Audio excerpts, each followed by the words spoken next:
Good evening, everyone. Got to finish up one last little thing here, and then we're going to do some more, do another natural edge bowl. This is a top, and went along with my wife and daughter yesterday to what do they call them? One of them paper stores. They were having I don't know, what they call it, a yard sale kind of a thing.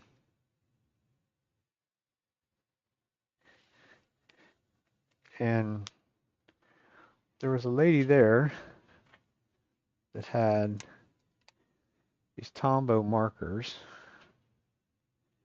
a whole big pack of them for $3. And I'm like, I couldn't pass it up. Because the last time I bought these are actually fairly expensive markers.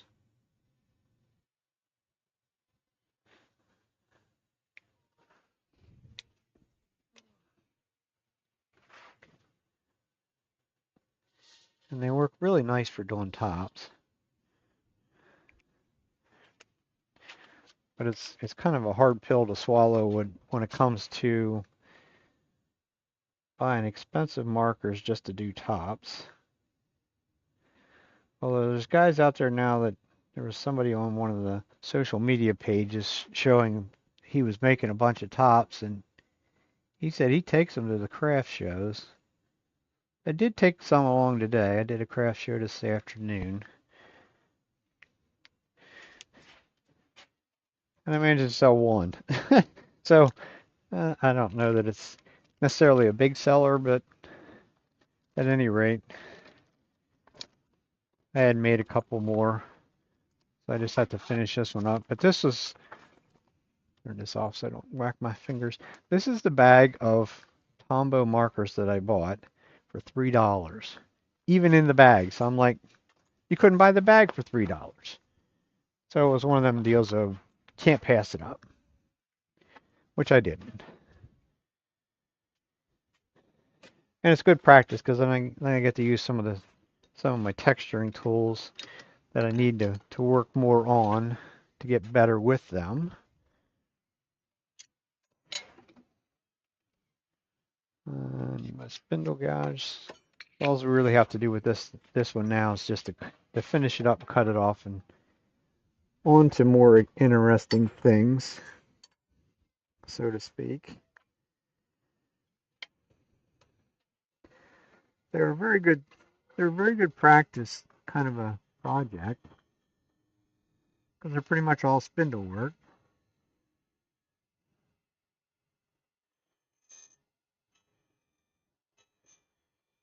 And the object with most of the turning is to have the least amount of sanding that you possibly have. Like I say, that's why these are a really good kind of a project to do. I mean, they sort of might be like more of a beginner type project, but for me, I just kind of try and work through the process of making things like this and be able to make them faster and, of course, no sanding.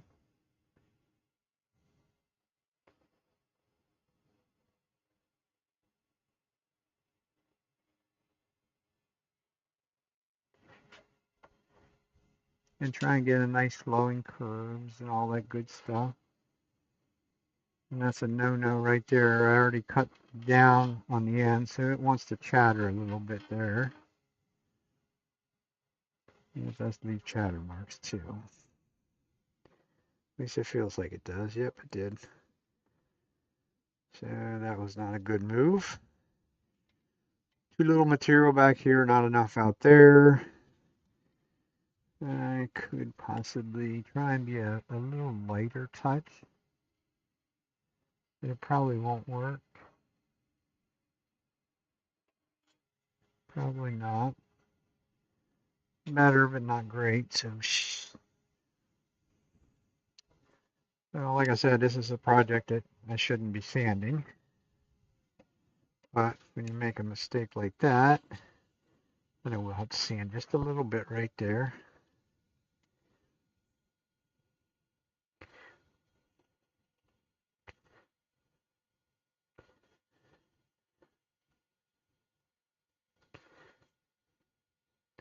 And I'll just probably just sand with 220 and be done. This is really scratched up. It's hard maple, so you're looking at something that you get $3 for. So I'm not going to spend a whole lot of time messing about trying to make it pristine smooth for them.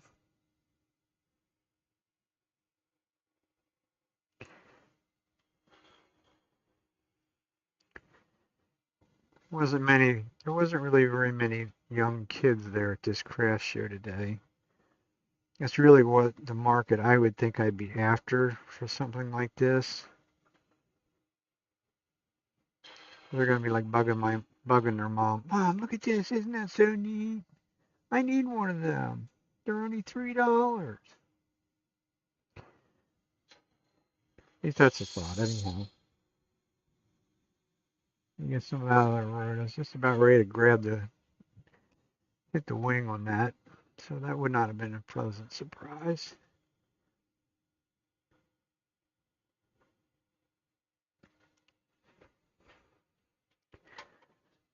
I do a tiny little bit of sanding on the end of these just to make sure that little nub is gone. Even though really when it comes right down to it, I should be able to cut that clean enough that the lid doesn't leave a little nub. But it's decorated, it's colored, it's got some texture to it, both sides. You can just go wild with the colors. A lot of people I see make these, they just color them. They don't put any texture on them. But I like the texture. I think the texture gives them another level of interest. And the lady that bought one today, I threw them in a bowl. I think I had 4 or 5 of them, something like that. And she picked them up and looked at them, and I forget what her comment was. And we have a tablecloth on there, and she actually spun them on a tablecloth to make sure they spun. They would spin good, which they do. That's one of the things that I do. I always test them to make sure that they're going to spin properly. We'll do this one that we got a little epoxy fill in. But then she asked how much they were, and I told her, and she put it back in the bowl, and I'm thinking, okay, well, I guess $3 is too much for you, but um, she actually picked them. I think she picked every one of them up to figure out which one she liked best, and then checked it to make sure it was spun good. And it's like, wow, that's a lot of effort for a $3 piece, but she eventually, here's your $3. I'm like, okay. I'm like, have fun. She never did say whether it was for a grandkid or something or other. That would be my assumption, but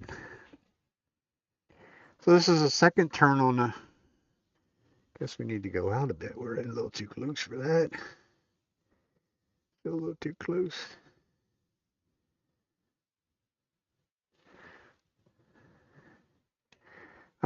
This is a piece of walnut. It was actually rough turned on 6/15 to 23, so it's 8 months, 9 months old. Drying in a paper towel. Some things out of the road here.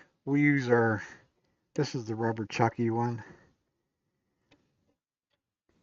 I do have some that I've made as well. They work just as well. This one, let me look at that before I go getting carried away. This one is sort of, yeah, see, once I get out here, get bigger, then this jam block is going to want to rock because it's not round out there. We might actually try the Richard Raffin routine on this one once. I've never really tried. Well, no, I probably can't. No. The only shark jaws I have are the small ones. He uses shark jaws to where he can put a little groove in there. I don't. You might have to look at it once. First order of business, to get her tenant, because I was sloppy with. This needs trued up. There was a little bit of a hole in there.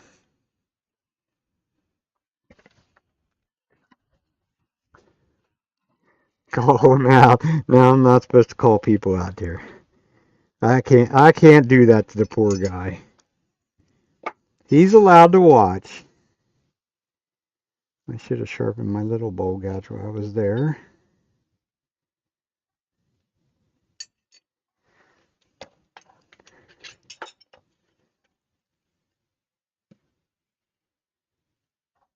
So, do it this way. Full rest.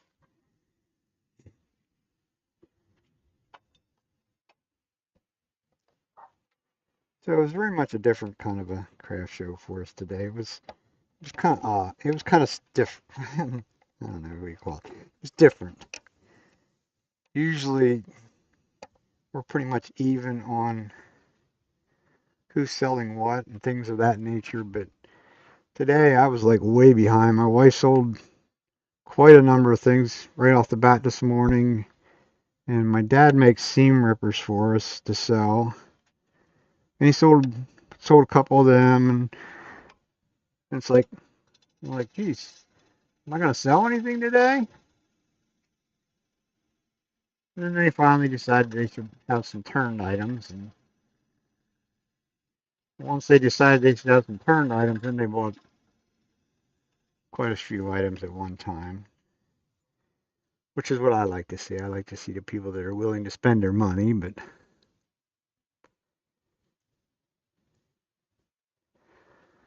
that's pretty much our tenant area cleaned up. It still has a little hole there.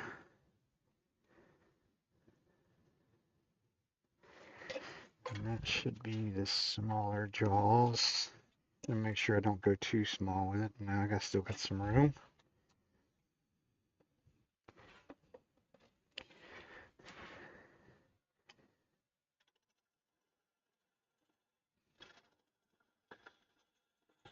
So just reduce the size of it a little bit. We don't need that big of that deep of a tenant either. So we'll true it up nice and neat with the spindle gouge.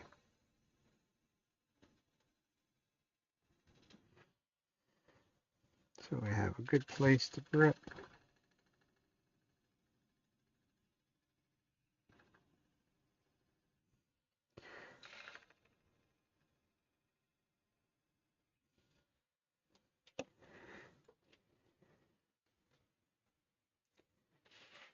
That looks pretty good. This is probably right out about there. It's probably about the size of the foot should be for this ball.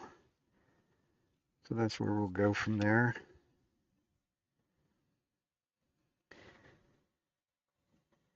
It is quite out of round. Probably also quite out of balance, which it is. You can see there's probably a quarter of an inch difference.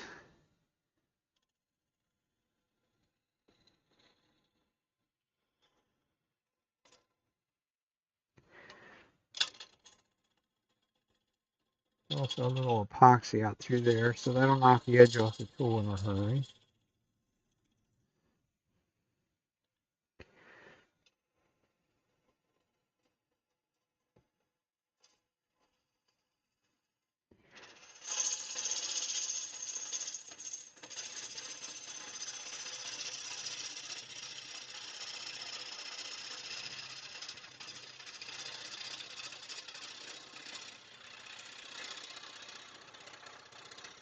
That's why we leave these thick when we do them when they're wet, because there's considerable amount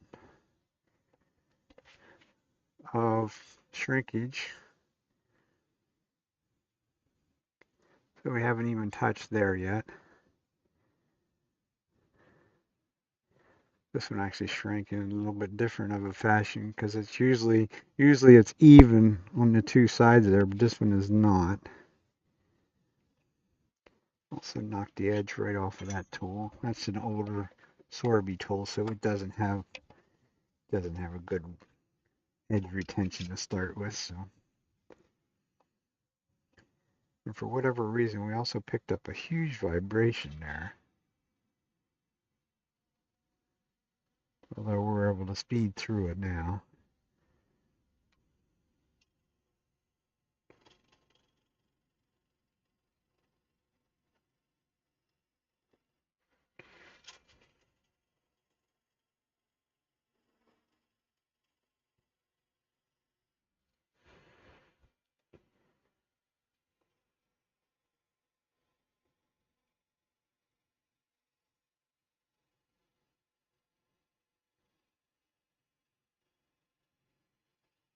One of the things I can see that you can't necessarily see is I can see the ghost image as I go up across here.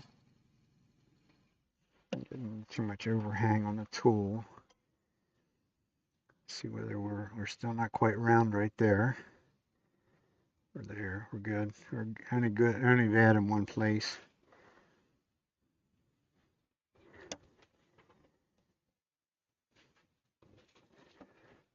So it won't take much more to get the outside of this one back to where it belongs.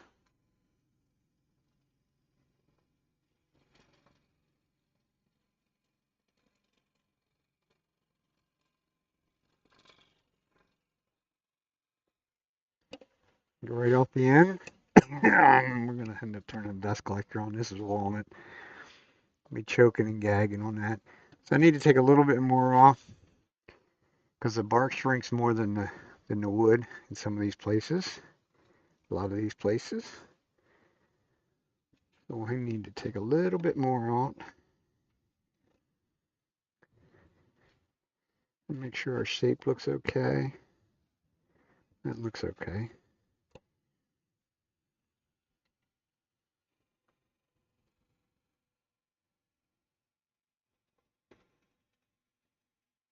So kind of make a finishing cut. Nice and slow.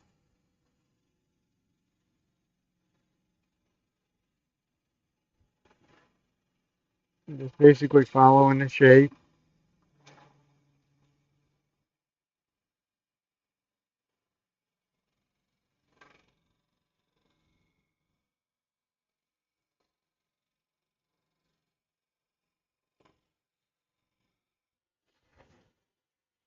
Making sure we get the whole way off the end.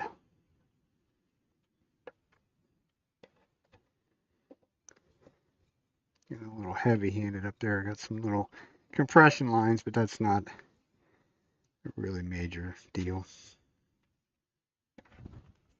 So we'll give this, think about what for foot we want on this.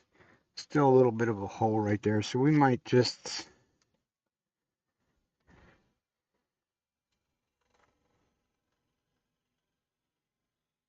give it a little bit of a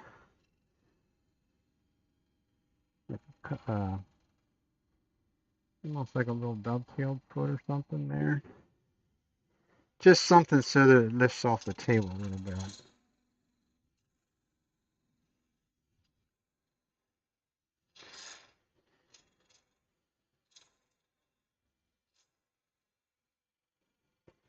And that'll also make it a nice, easy piece to sand, except when I cut the wrong direction right there, then it's wants to lift the grain up. So I could probably get away with just using a spindle gouge. Not quite like that though.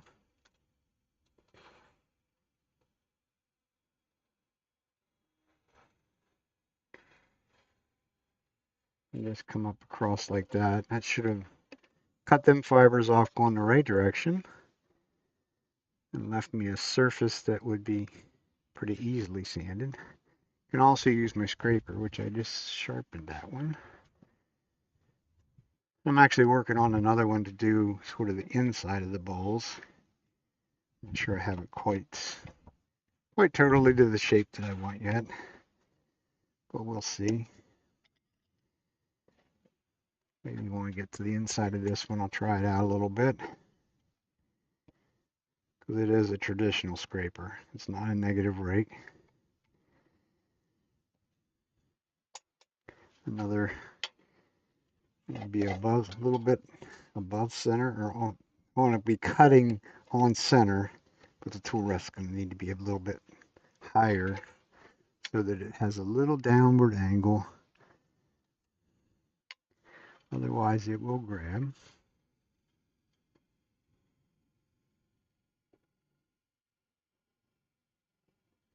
Beautiful little wispy shavings. That's a good indication that we've got a nice clean cut.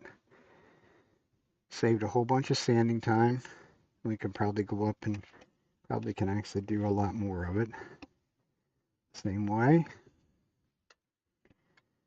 Just to keep the sanding time lessened.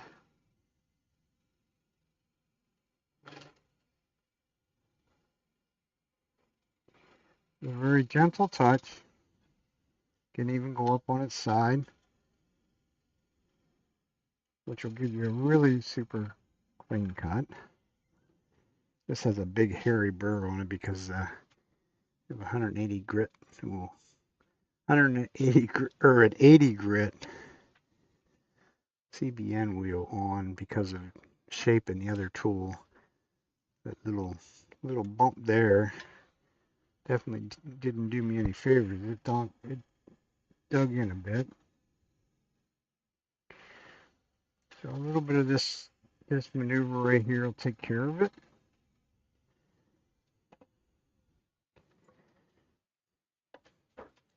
Yes, it should. Should have marked where it was at, then I could have found it a little easier. Do a little bit up here on this top wing. We got some ripples there.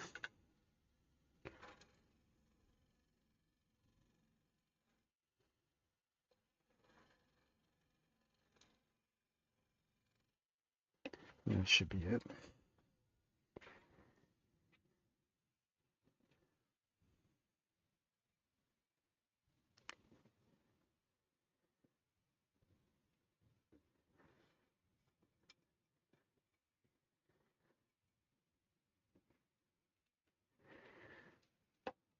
Looks like that's pretty much it.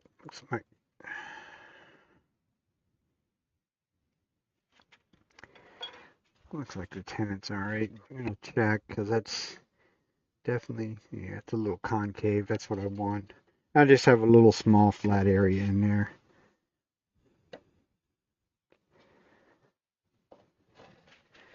We could just up and while we're at it, while we got everything in its place and everything's running true, we might as well give it a quick sand.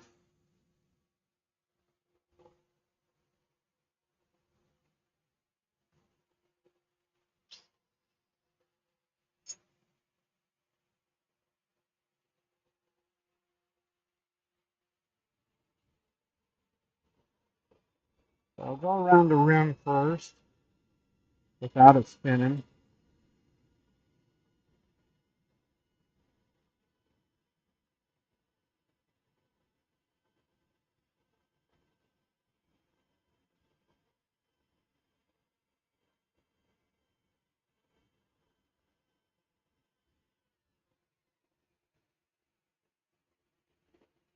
There's always times that you may miss something a little bit, like right there, Tom,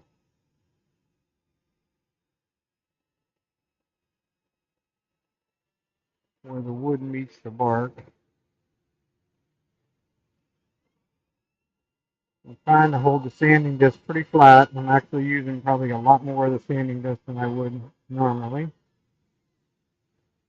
Now we can give it a spin. I will spin it backwards because it works better for the dust collector, for me.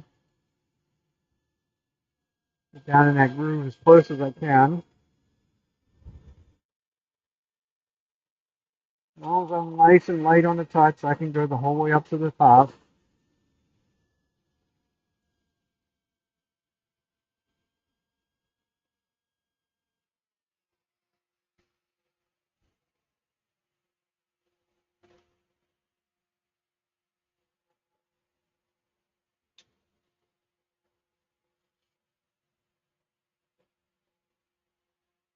So that was 120. I did brush it off, right? I didn't get the brush just for nothing. Yeah.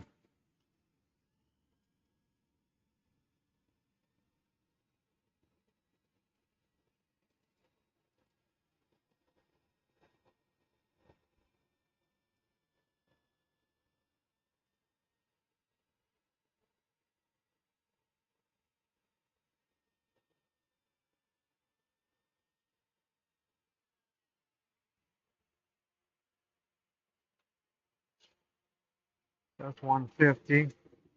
Yeah. Much easier to use regular sheet paper to get in this little groove here.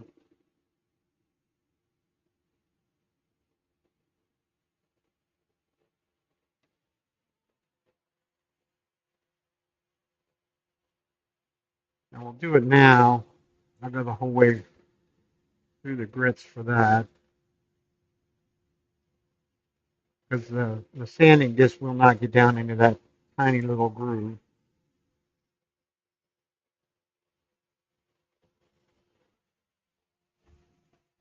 But there's actually a pretty sharp, sort of a sharp edge in there.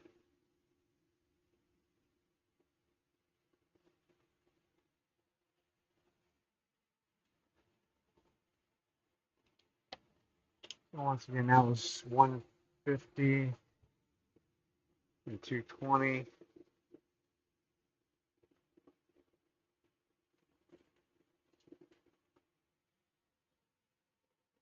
I'm using the cut part of the sandpaper to get into that groove rather than the curved part.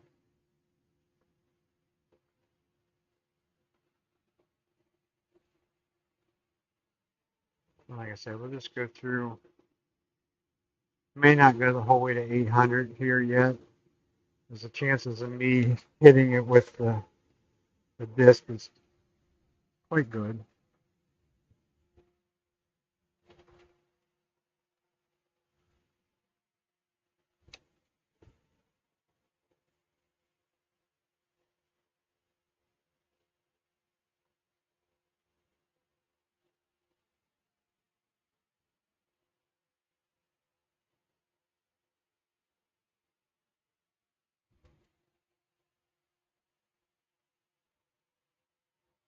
So we'll do the 400 in there yet.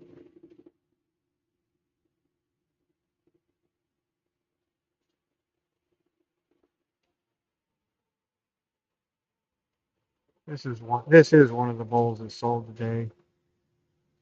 It was a walnut one.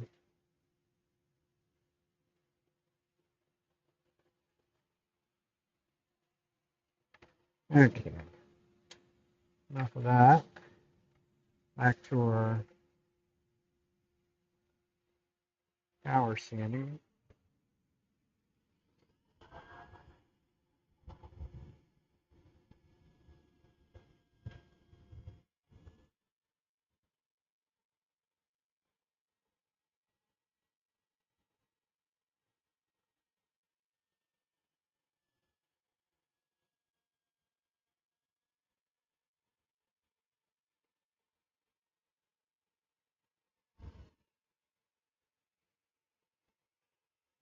Never hurts to go over the high wings, the high tips of the wings.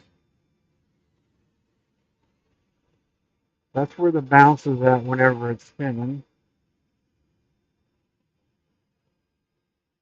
So it's kind of a good idea to hit them a little bit by hand each and every grit.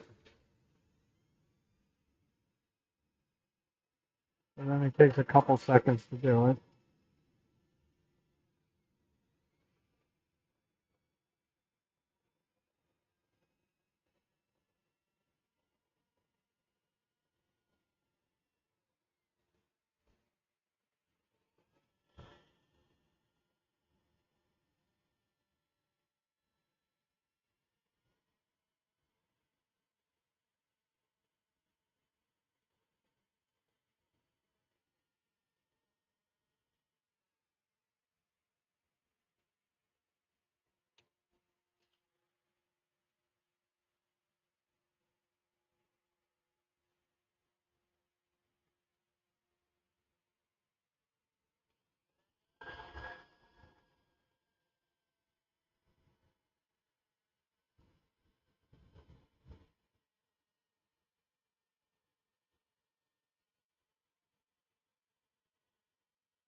Helps if we get the disc on there at least close to being even.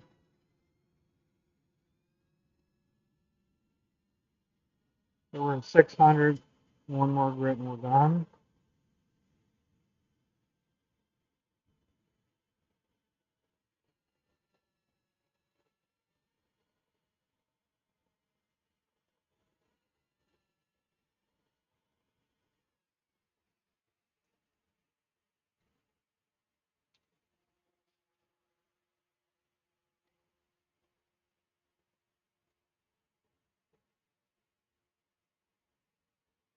Last but not least, 800.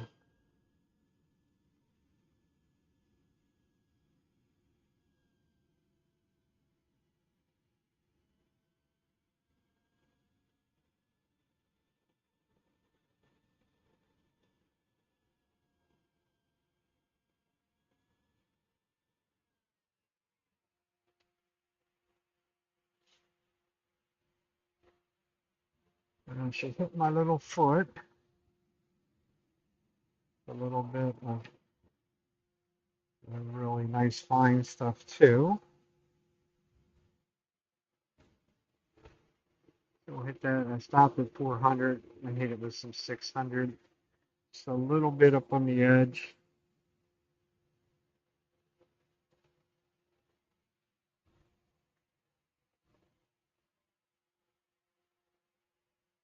A little bit of 800.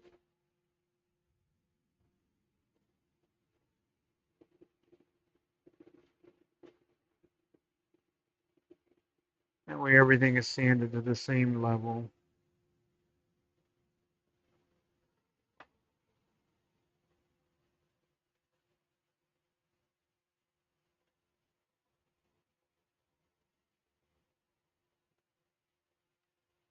And that's actually ready for finish. But we're going to flip it around, do the inside, and then we'll finish it.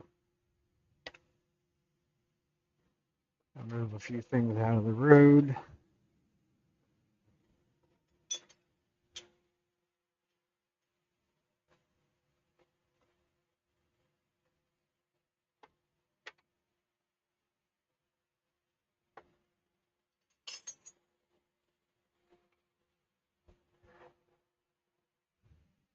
And turn the dust collector off for now.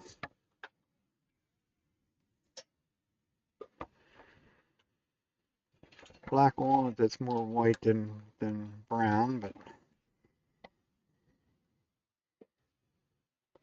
should have some character to it, I think.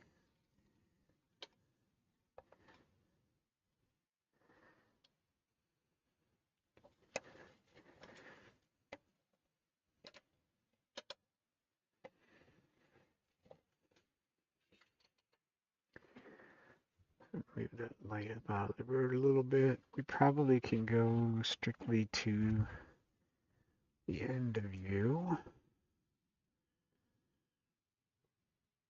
Should be that one. That's pretty much all there is to see anyhow.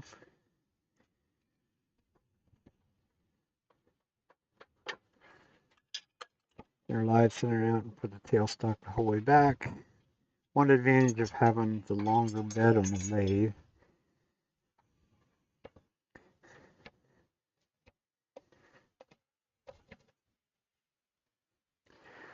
We'll come in on a bit of an angle for our tool rest. Usually makes that a little bit easier right in that area. As you can see, as I spin it around, you can see how much this thing has moved and moved in different directions. It's pretty relatively even coming around here, and all of a sudden we got a real thick spot over here. So that's where I ended up having to take a little extra off. And what the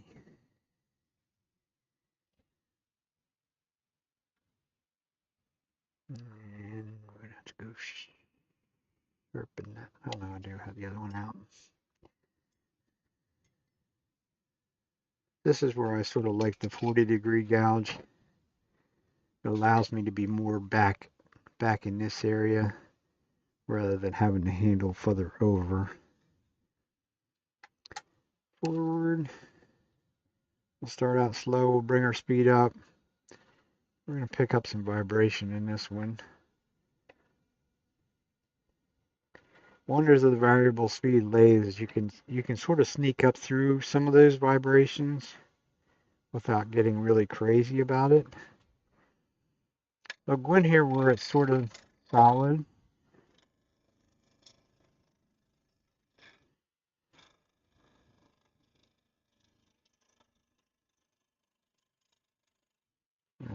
I said I was going to turn the dust collector off, but I'm going to turn it right back on because me and walnut dust do not really get along. Make sure I don't have the hose totally in the road. Try and keep it back as far as I can. Could possibly move this a little bit.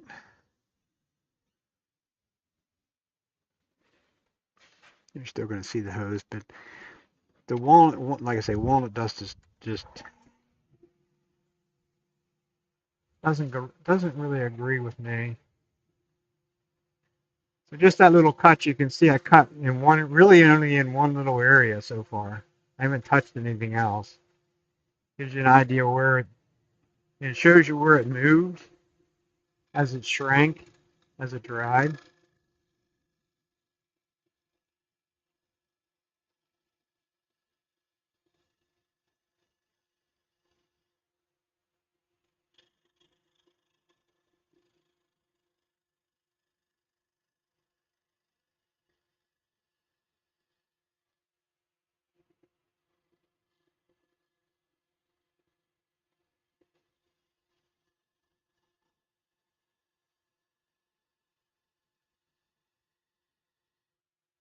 I think we're round on the outside, or at least down to that point, at least by the way it looks.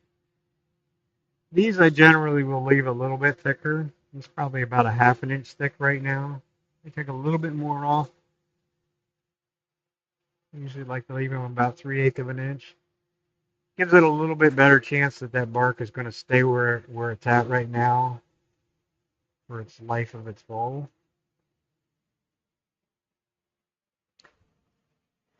I'm going to assume we're going to be able to do it one more cut. I'm going to take my diamond hone and I'm going to just sort of touch up that edge a little bit on my tool rather than going over to the grinder.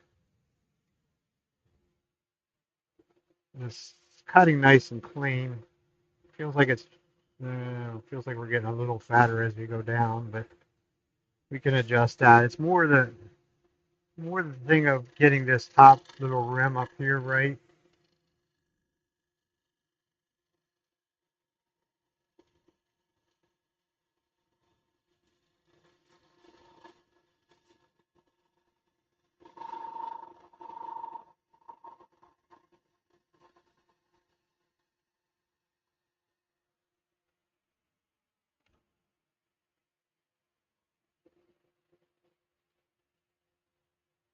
Which we did pretty good. Feels like it's pretty consistent. It's dry. I'm not worried about it being perfectly consistent. Could lose a little bit more from about there down.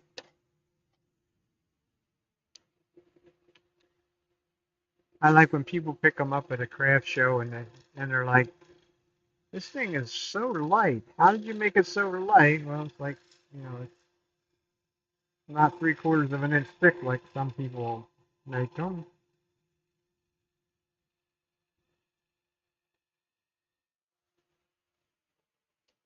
There was a little old lady today come up to the booth there, and she was standing there looking at stuff, and I sort of asked her, can I help you with something? Are you looking for something specific? Or she goes, no, I'm just looking. She says, you do really nice work. I'm like, well, thank you. She goes, what kind of wood is these? I'm like, ma'am, they're all marked. And she just looked at me like I was crazy. I'm like, pick any one of them up that you want. You flip it over, and it's going to tell you what the wood is, as well as the price. I think she picked up 3/4 of the bowls that I had on that table until she was done, which was kind of interesting. So I thought tool rest is a little low. But she picked them all up and looked at them. Once again, said they were nice and smooth and all that, and put them down and walked away. It's like, okay.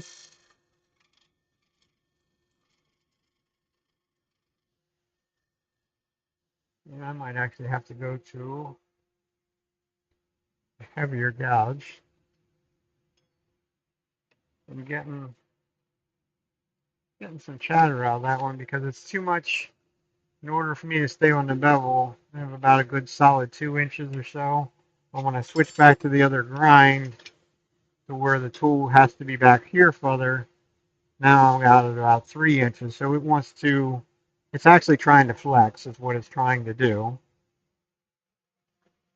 So simple solution to that is just to go to a thicker, heavier tool, which of course will not be sharp. At least that one's not.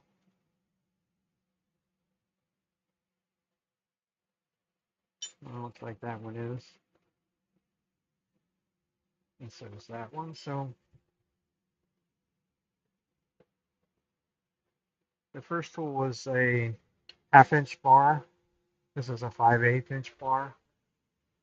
It'll make a big difference on when you have the tool overhang. I could do some other things. I could move my tool rest over and stick the other end in here, but then I expose my arm to this. This way I know as long as my hand and everything else stays on this side of the tool rest that I'm good to go, that I'm not in danger of getting whacked.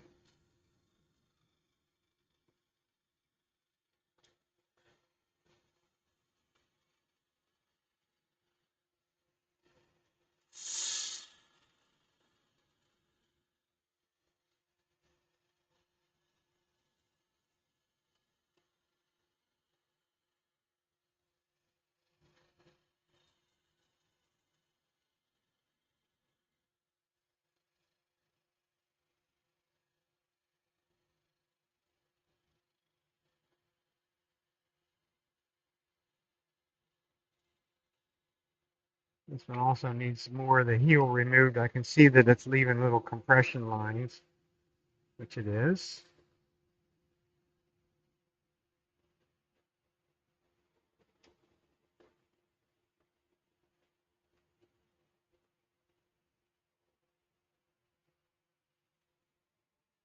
Because what's happening is you look at the back of this, there's probably 1/4 of an inch of cutting bevel before the heel has been removed. So that's a little bit too tight of a radius for that to go around that corner. Um, Rather than going and grinding that, I'll just switch to one with the shorter bevel and then a different grind. Yeah, this one only has about an 1/8 inch bevel. It's still 60 degrees on the angle. This is basically a bottom bowl gouge, but it will do a very nice job going down the walls as well.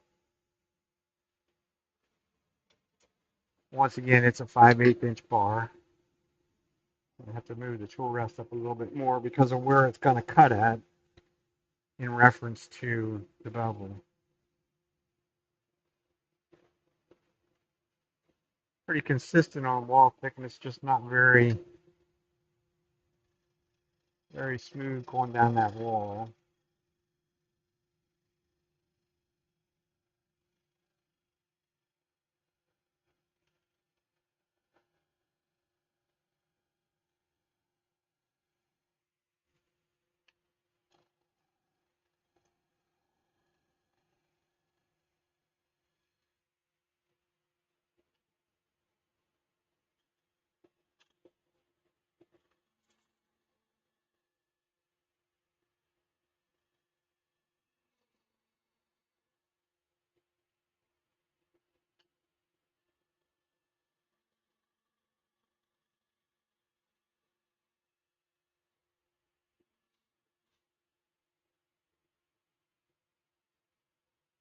that particular grind does not clean.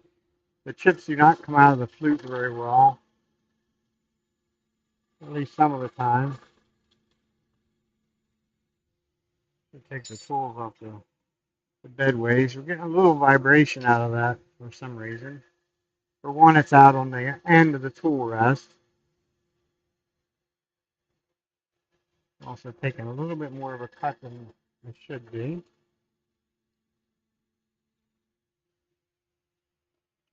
Let's see where we're at. Left a beautiful line in there and some ripples.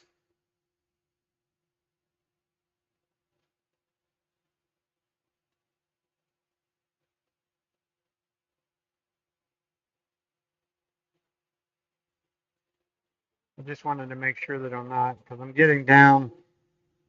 I don't want to get carried away and go too deep and go at the bottom. That would not be fun.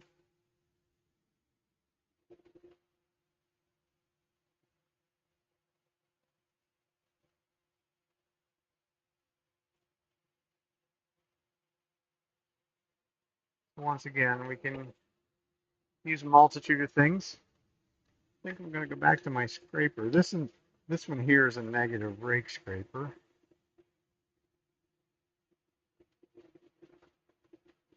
The one I'm working on is a traditional scraper.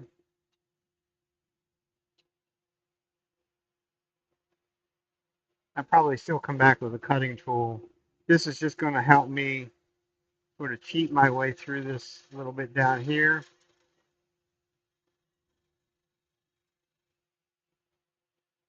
But it probably will not leave me the surface that I want. But it will help me even up this surface really quick and easily.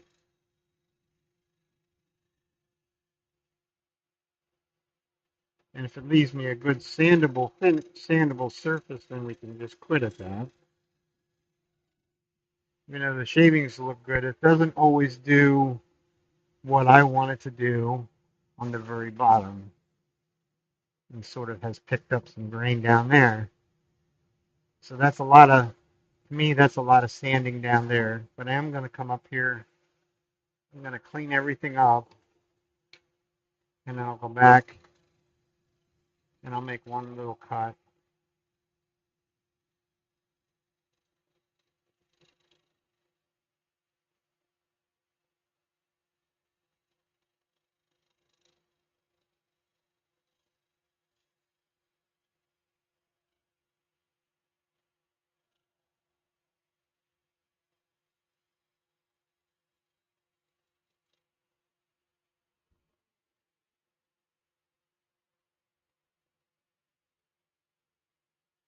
Yeah, it's picked up.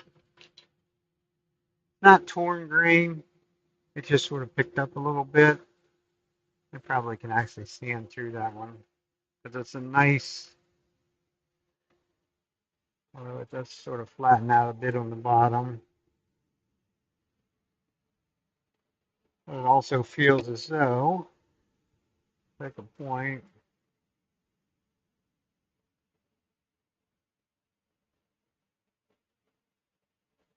I could probably take some more out.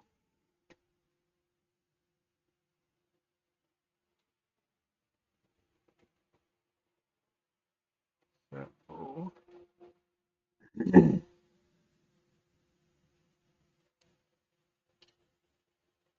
just do this one. It's out, it's in hand.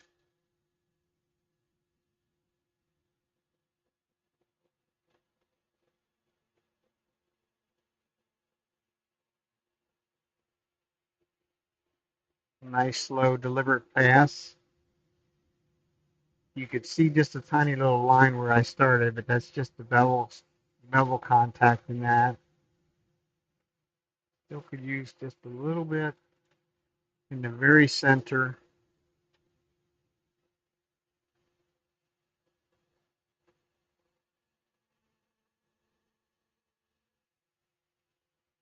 Because I want it to curve.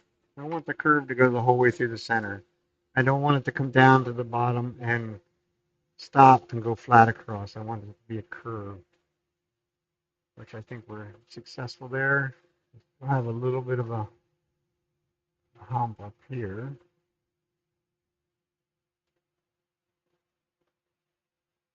But it's not going to,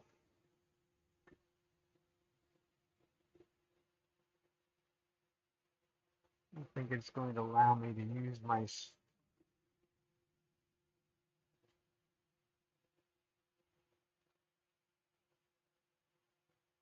yeah, it won't let me use a scraper in there, I don't think. We'll use a smaller one. The hump's right in about there.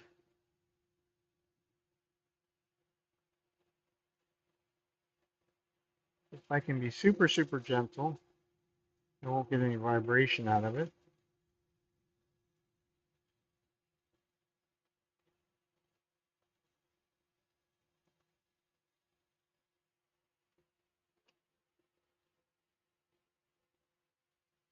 Let's see whether we got rid of it. Does feel like we did. Once again, it's all about lessening the time it takes to sand a piece. It's not really about the umpteen different tools that I use. It's just a matter of I want to get to the point where it takes me less time to sand it.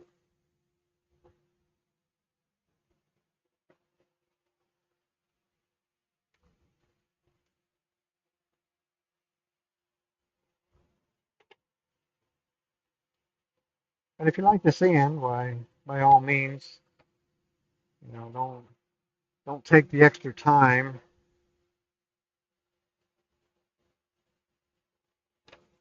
to remove those little lumps and bumps like I just did.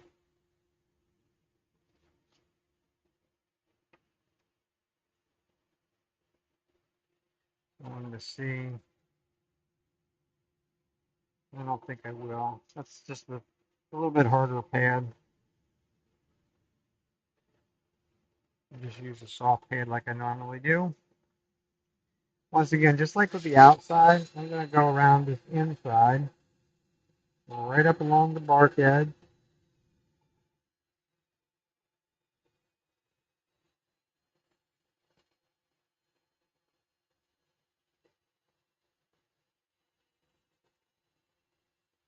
And what I'm looking for is to make sure that I have it looks even where the bark meets the wood. Because when you're cutting through hard and soft material like that, it could leave a little bit of area that's not so good. There is still a little area where the grain was picked up a little bit, so I will hit that by hand before we start to spin it.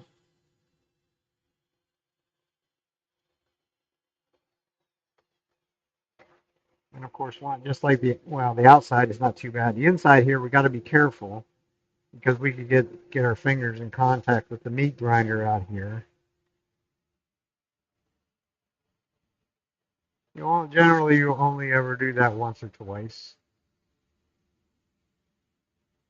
Hopefully, you learn after the once. But the other thing we can look at where my fingers are at in reference once I get to the center of the bowl, which is always a good thing to do.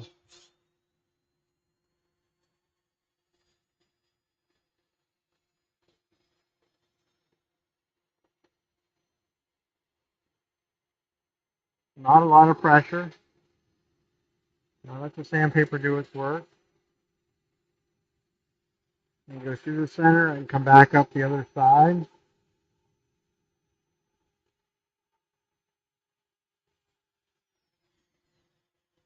Use a paintbrush to clean off the dirt and any excess grit that would be left behind. Just like the outside, that was 120. We'll go through the same grits on the inside.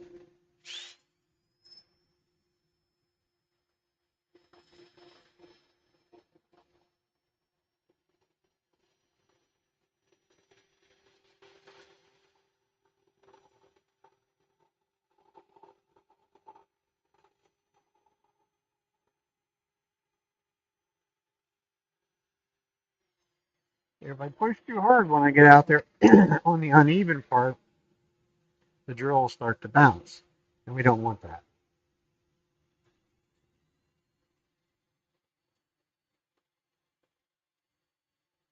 I'm going to go around this head again by hand. As I can see right off the bat there was some 120 grit scratches out in there for some reason.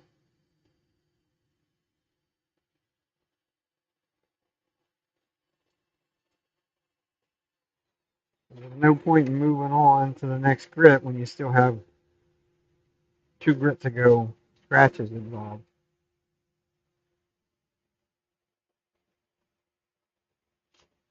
Now we'll go to 180.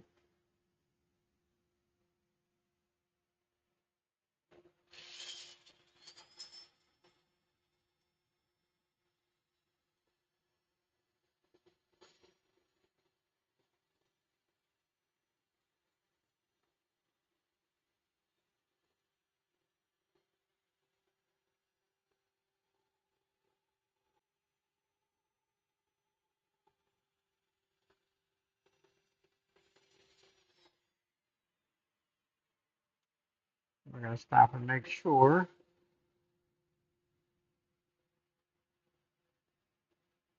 Make sure I don't see anything. Looks like we could use a little bit more attention down here at the base.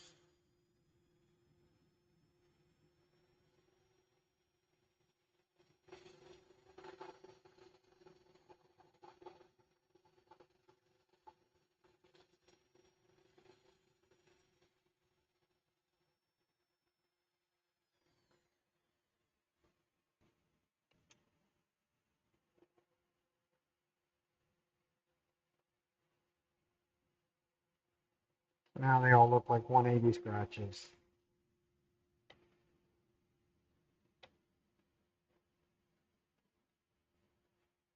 Go on to 240.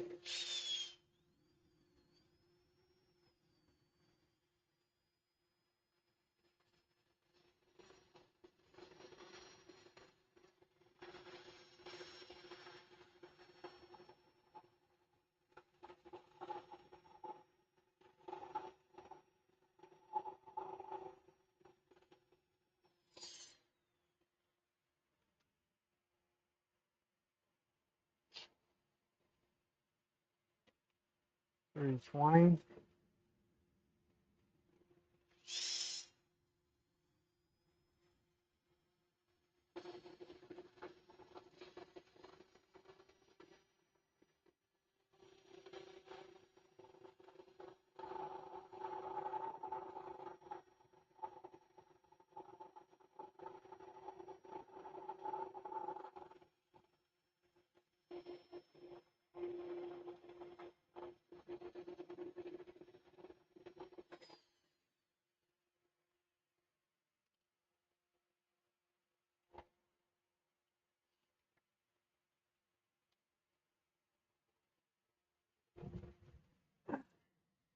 'We'll drop the sanding disc in the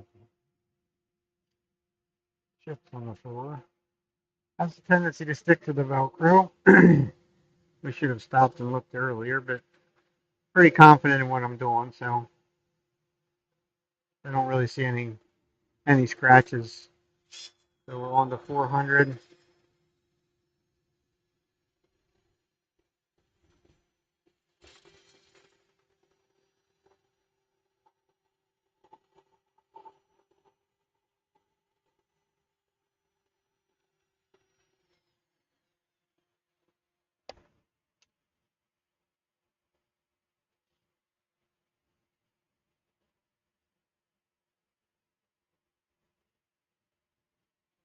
600.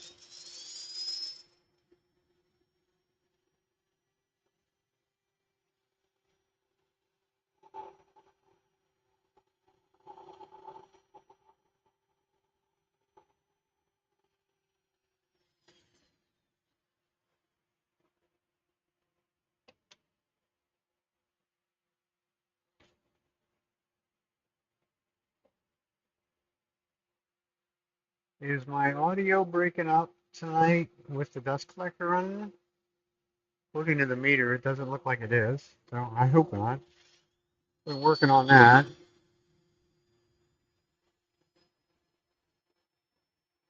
I had some filters on it, and I think things were working a little bit overtime. So that would be 800. That's as far as we go.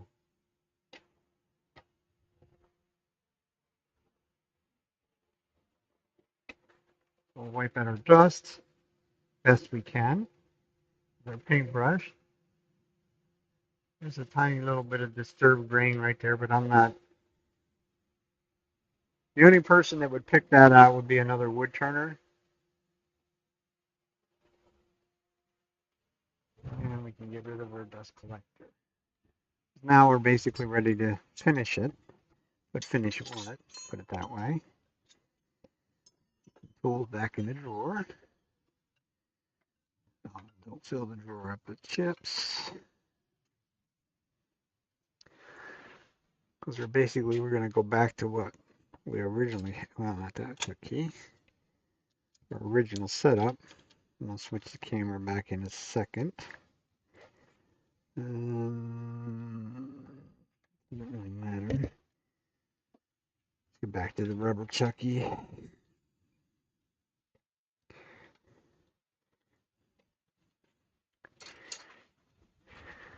The only difference is I will put a couple paper towels on it, just to make sure that it's nice and soft, because we don't want to scratch that surface that we just spent the last 15 minutes getting right, to have to redo it a second time. This time we won't put much pressure on it anyhow. The dust hose away. And let's go overhead. This is the best shot at it. Go to there. And we'll bring it in a bit.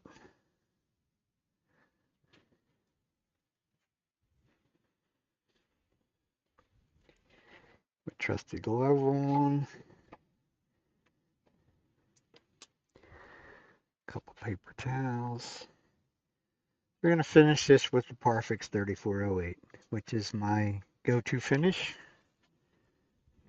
Never tried it. It's what it is a slow setting CA glue. It is a very pure slow setting CA glue. Very pure glue, period. It actually is used in the medical and cosmetic industry. It has a 40-second time delay. Here's what it looks like. I use it out of a 2-ounce bottle. It does come in an 8-ounce bottle as well. I just prefer to use it out of the 2-ounce bottle. I put a piece of felt in there that acts as my little helper, because it creates a place for the glue to sit in. As you can see, it really soaks in, which is what I want it to do. I hit the end grain first, both sides. End grain is going to soak in more than anywhere else. And what we're trying to do is saturate it. And we have 40 seconds to do that, which may not sound like a lot of time, but it's more than enough to get this job done. Really going to hit the bark hard with the glue. That's going to do two things for it. It's going to help to seal it in. It's also going to help to glue it fast to the bowl and give us a better chance that down the road it won't come popping off.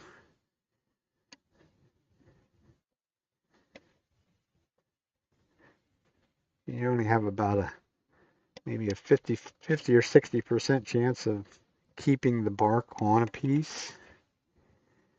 Usually through the drying process, they usually will fall out or become loose or shrink more or less than the wood surface around it. So it's saturated. Now the glue is sitting on the surface, which is what we're after. As you can see, I'm not in a big hurry. Gonna get a dry paper towel.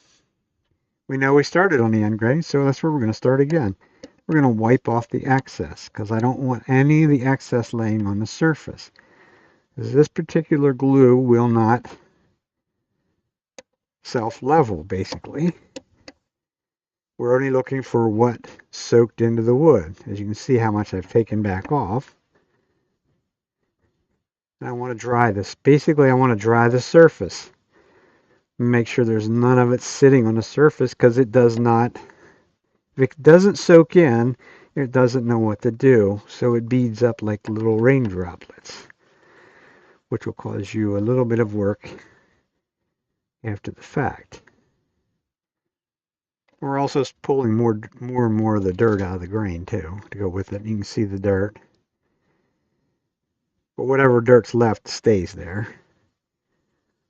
I'm going to keep wiping this dry until it looks dry.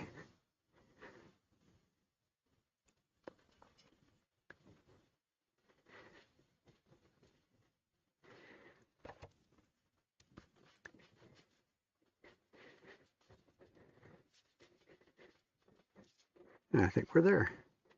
Watch this foot because there's lots get down in there. That looks good. It also has no odor. And as you saw, there's no, some CA glues have a nasty reaction with paper towels, where this does not. I'm going to hit it with the activator a little bit. Just give it like one spray on each side. And I'm 12 to 18 inches away. I sprayed up here. I didn't spray directly out. I sprayed up here so the mist lands down on it. Now just carefully take it off. I can easily touch it with my gloved hand. It's already dry enough to the touch with the gloved hand. An ungloved hand, there's moisture in your fingers. And that is what actually causes super glue to set up, is the moisture. So if you were to touch a piece like that with an ungloved hand, you may have a tendency to sort of start to stick to it. There's a little place there where the paper towel got sucked down into the grain a little bit, but that's okay. That I will deal with once it's totally cured, which takes 24 hours to do. At which point that there would be either a, we can take it off right now with that. You can use a straight razor blade as a little cabinet scraper. It's probably not a good idea to try and do it now, but it will scrape it off very finely.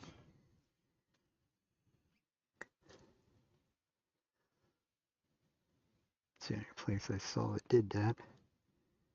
But if I have any little places that have little bumps or something like that on, the little, like I say, the straight razor blade acting like a little cabinet scraper does a really good job on getting rid of some of it.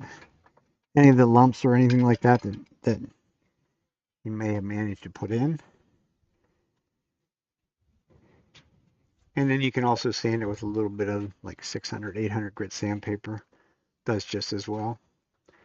It is plastic, so it will clog up sandpaper. There's no ifs, ands, or buts about that. It's, super glue is nothing more than liquid plastic. And try and explain that to a female at a craft show when they ask you, is it food safe?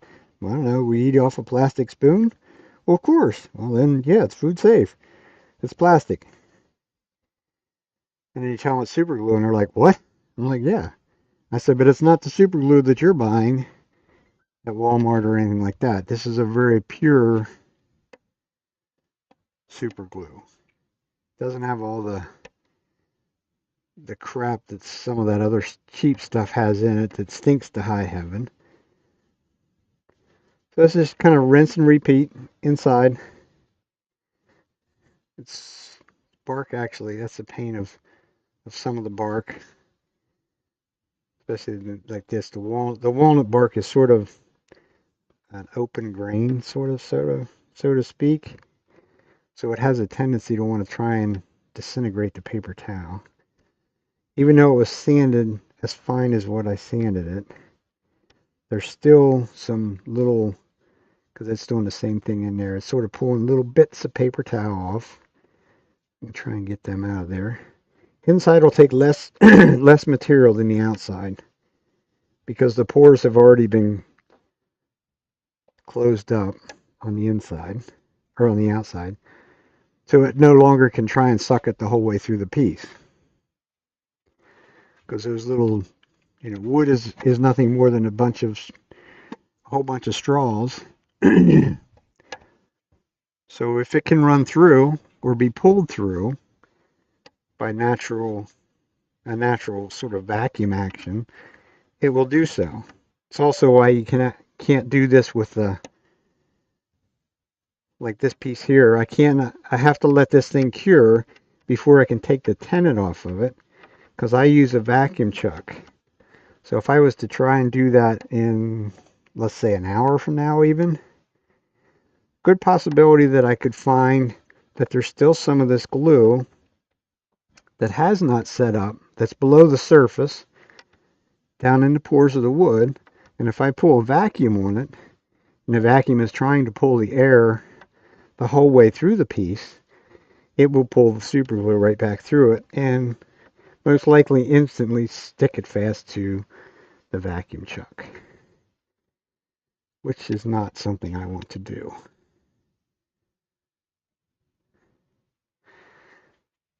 It's not the most prettiest kind of walnut bowl, I guess you'd say. It does have some character to it. I mean, there's a lot of light and dark, which what some of the people were commenting on today, they thought that was really neat. It's like, why is that? I'm like, well, it's a piece of wood, Doesn't all look the same. It'd be kind of boring if it did. Especially when you tell them it's walnut and they're like, well, it should be brown.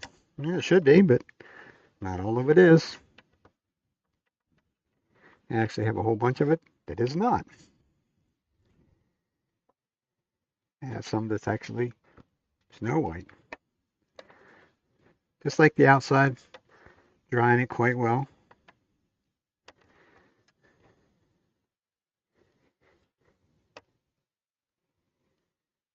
So it looks dry. I know where I normally miss will be right dead center somewhere. The hardest place to sand by hand. That looks good.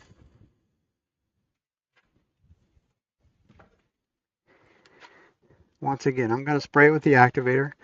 In my climate, I could get away with not spraying it,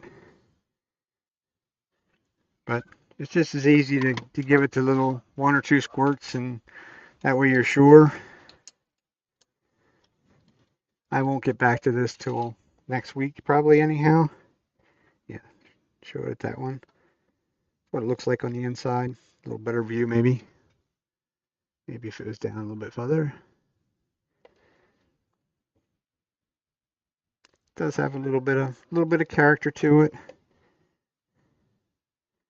Backside, a little character to it. Definitely some color variation. Let's put it that way. I don't necessarily would call that super lot of character, but it's got some variation to it. So that's another one to the pile of removing tenants. And I did get a late start tonight, but what was I gonna do? Something.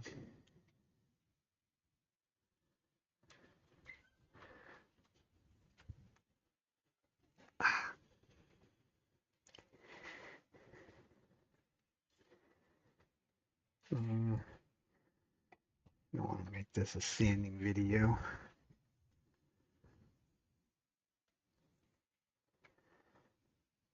Really don't want to do another big one.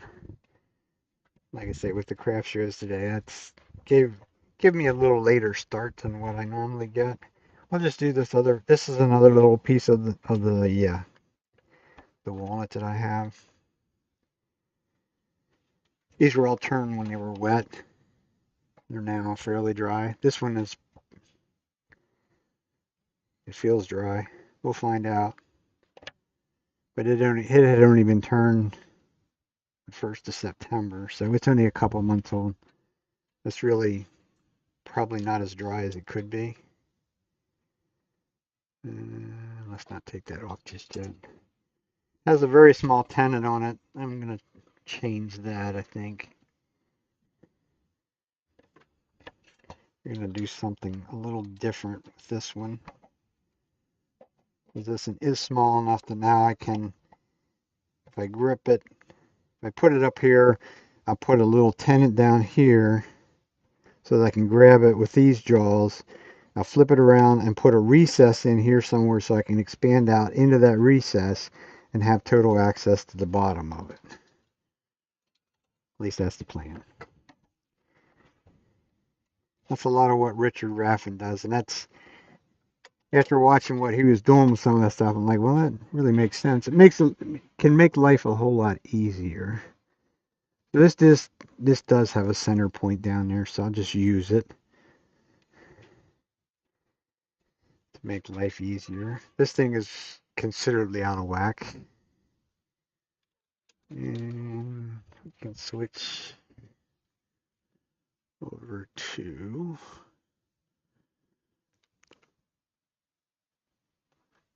here there.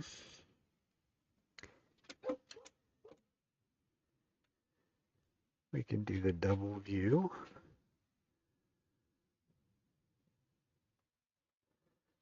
Where you can see from the top and the bottom or the side. Give you maybe a better idea what we're going for.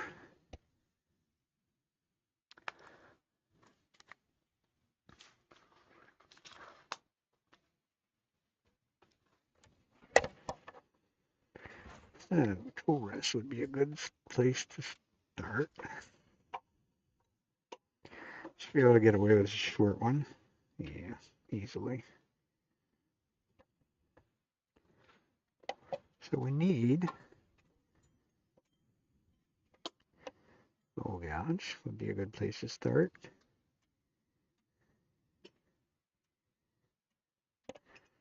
Actually, a better place to start maybe would be to actually go sharpen these bowl gouges. So I think that's what we'll do first.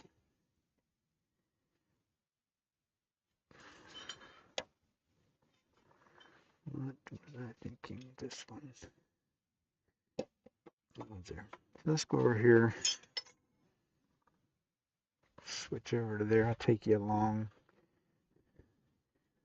over there. So let me show you the. This would be a good little bowl to actually try that. Because I'm working on another scraper and being kind of, I don't know, whatever you want to call it, thrifty, cheap. This is going to be a bowl scraper, pretty much for the inside. What I'm looking for is a nice curved radius up here. Lots of grinding on this. This was just a straight bar. I cut a lot of this tang away with a cutoff wheel on the angle grinder.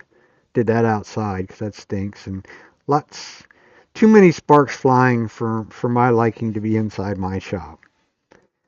So now this is an 80 grit CBN wheel, which is very coarse. So I started a radius. You can see some discoloration where I've gotten it a little on the warm side, but it's not drastically too warm. So now it's just a matter of trying to make this radius so that it's sort of going to fit the inside of a bowl.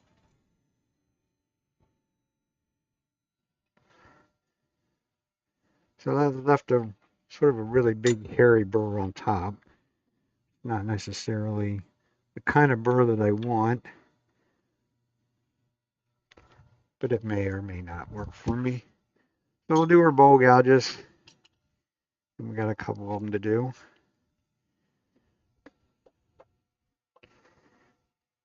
This is my little shorty that's life expectancy is very much dwindling down.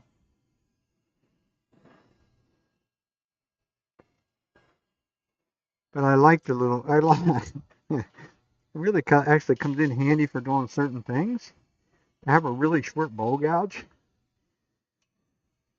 one of which is those tops that I was at the beginning of the night that I was finishing up on. This is my little go-to guy for them, and it is only that long. So, I mean, it's impractical almost to use on bowls because it is so short. I mean, there are certain parts, even like this one here, I'll be able to use that to do like the bottom parts. But as far as to do like the inside, you can't. It is entirely too short to do that because then you just run out of room with it. But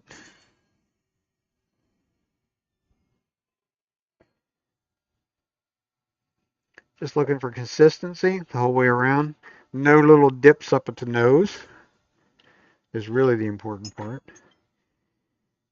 If I remember right, I think this one in here is actually grounded a little bit different of an angle.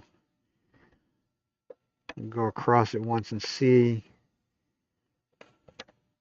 There again, this one is getting short, which is a good thing because I want the bar that it's being used on. Over here and see where it's touching it at. Yeah. So this jig here has numbers on it. So I knew what I did with it. I moved it one notch back. It's got little notches on it. So it's very much a positive lock, which is kind of why I bought that jig. So that I can play around doing some of this other stuff.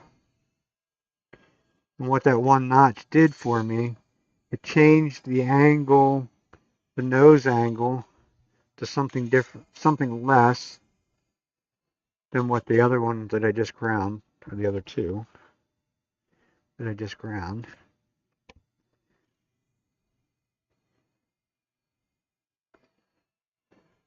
It's really sort of just a trial and error, so I might as well do it on a tool that's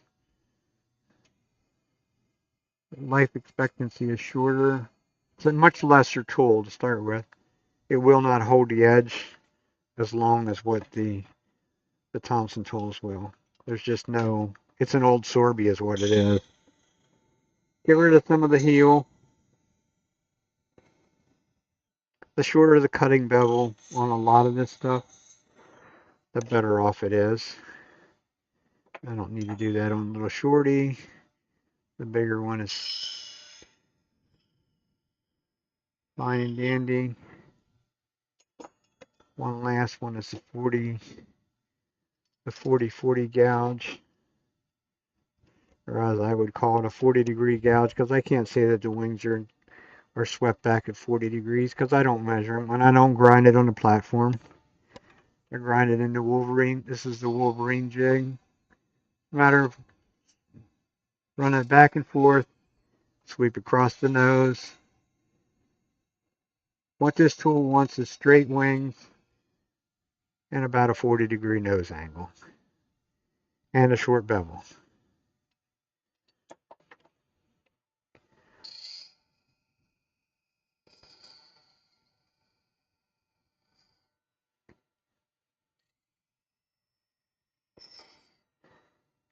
Bevel's about 1/8 of an inch long.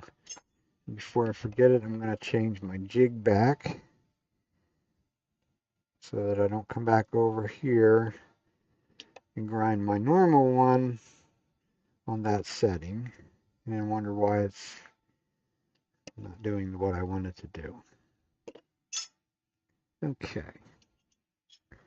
so that's all that. Take this bowl one along with us because when we get to the inside of this little guy here, we will have to try that out. So let's come back over here to that. And as you can see by the stuff, crap, whatever you want to call it, the dust on top of the grinder, that's not sawdust. That's all metal. That's all steel and grinding tools.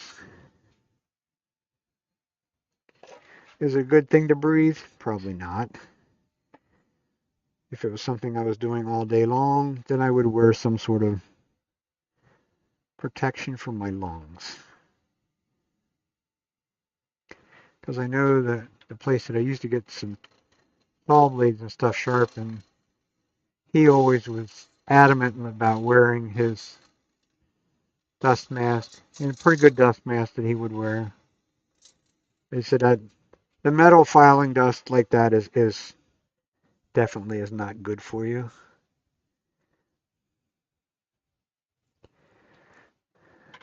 Okay, so this thing is about 3/4 of an inch thick, so I actually have quite a bit of room to play. So if I mark that for my bigger, it's actually the jaws that's on there right now.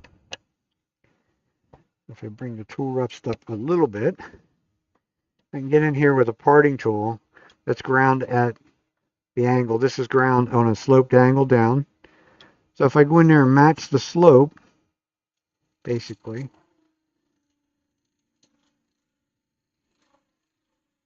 and go in a little bit. Should have took this one longer with a sharpen as well. This is another piece of steel from Amazon, just a piece of high-speed steel that I made that tool out of for pennies on the dollar, basically. So this is going to be our tenon to grab a hold of. And this is probably too long. So I'm going to remove some of that.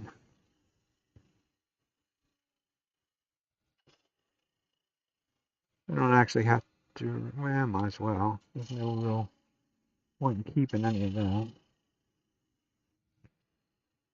I'll leave that center bit in there because that will fit in the hole in the chuck without interfering. Get rid of that little bit there. And now we should be able to flip that around. It's not a very big tenon. It's not certainly not deep, but it doesn't have to be. It doesn't. We don't need 3/8 of an inch or 1/2 an inch or anything silly like that. Just looking to see which way the grain's running. It will give me the best grip. I gotta change that one a little bit. That's actually giving me gave me a bigger size tenon than what it should be. It needs to be, or should be. Pick your pick.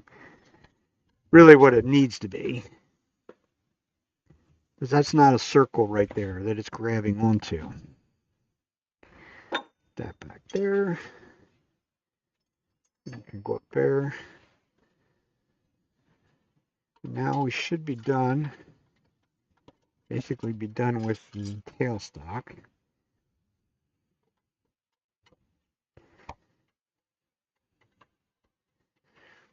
As you can see, I was using the little shorty. I will go back to a little bit longer one now. So what we're going to do, since this thing is so out of whack, as you can see as it spins around, it's very much out of whack. First thing I'm going to do is clean up this top. And we'll just simply make cuts straight in.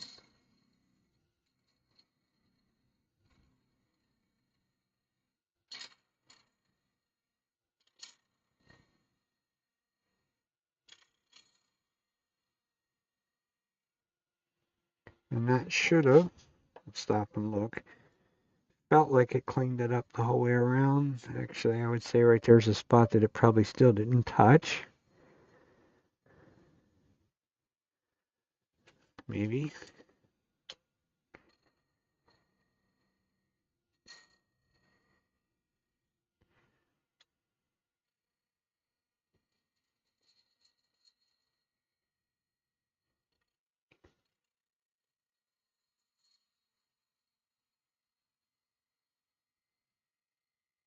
So now it's flat.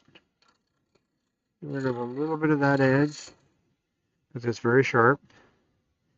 Very much out of round, but still very, very sharp. It still places it's very sharp because it's that far out around that you can see it's 1/8 of an inch wide there and it's still a razor blade edge there.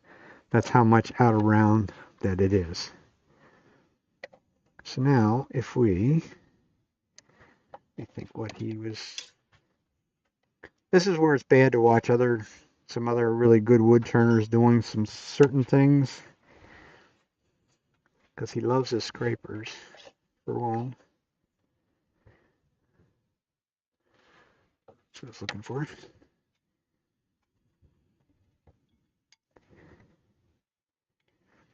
So what I'm going to do is put another little dovetail in there, but I'm going to use that to expand the chuck into. And then we'll flip it around, and then we'll have total access to the back side with nothing in the road.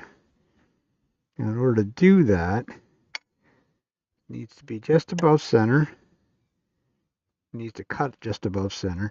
And what I'm going to do is I can see about where the jaws are at on the inside of my bowl.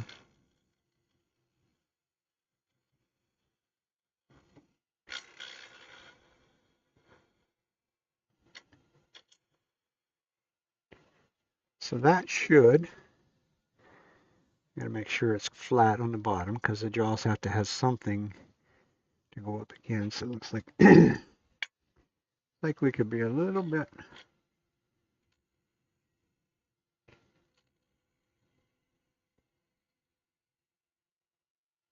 like such.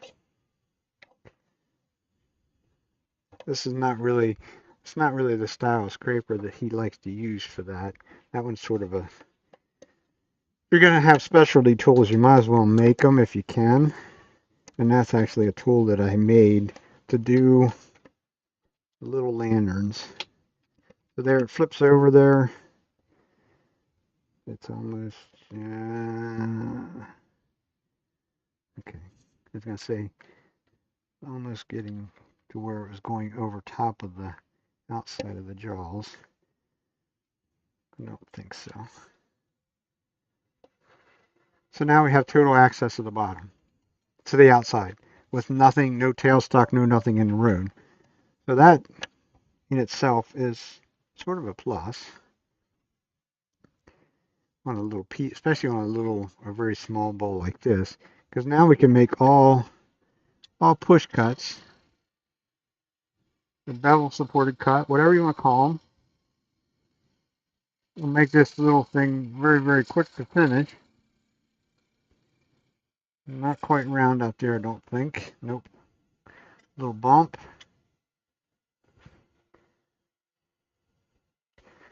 Probably could have a little bit depth wise there yet.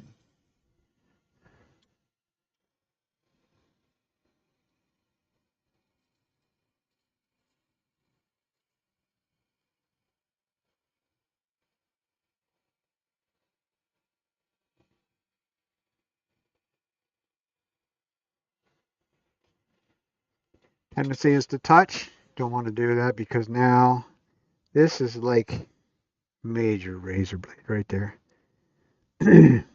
Slice your fingers open so quick it wouldn't even be funny. You wouldn't even feel it cut you.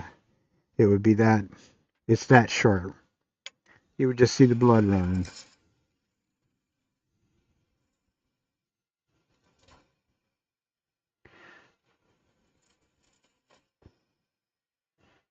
But don't ask me how I know that. One of them, been there, done that. It doesn't feel very good. Like I say, you learn by your mistakes, and that's definitely a mistake that probably every wood turner out there has ever made. I know I've made it. And like I say, it doesn't, you don't not even feel it cut you. So I'm going back to my other scraper.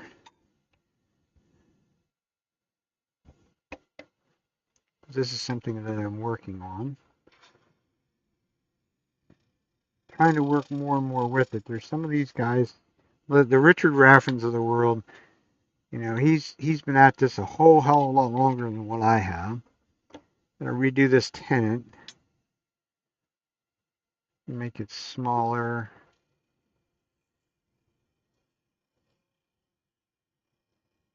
I'm not gonna really make it. just a tiny bit deeper. That's now going to become my foot. So we can give this foot a little bit of decoration. Make sure the center is less than the outside edge.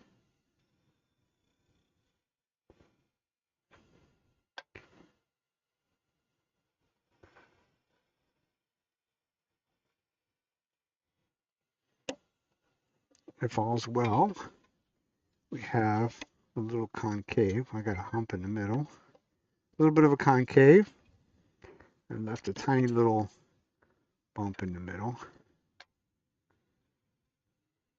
Go under it, come up through it, and it's gone. Oh, wow. I grabbed the wrong one. That's the big heavy one. No wonder it didn't feel right. Different shape. Should have noticed that.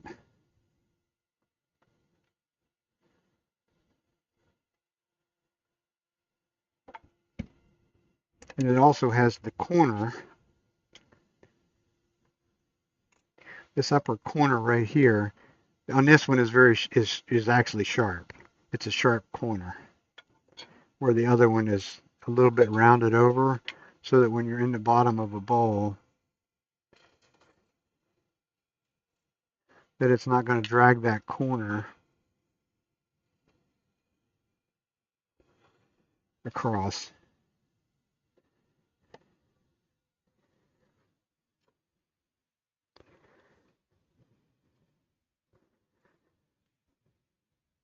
So that's pretty smooth. I think we can improve on that a little bit.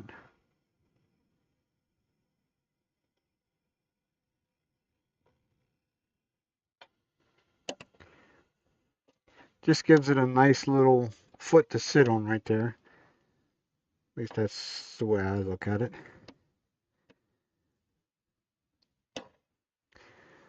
So I might as well, while I'm here, go ahead and give it a quick sand. We can use 2-inch sanding discs on that. This will be nice and quick. There's nothing on this outside that's even remotely disturbed as far as the green goes. So we'll start with 150. You could probably maybe even get away with 180. And I'll use the harder pad. And we'll go and stop. Reverse. Dust collection.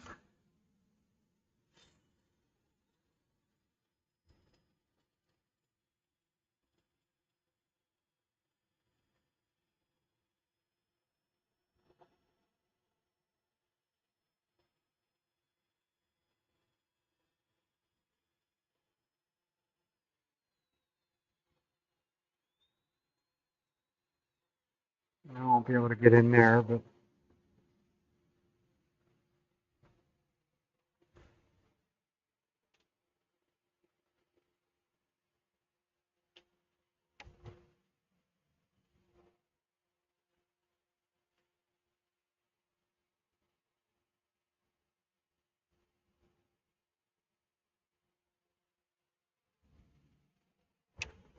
never fails when you knock a disc on the floor. It's always going to land in that pile of chips that's right there at your feet.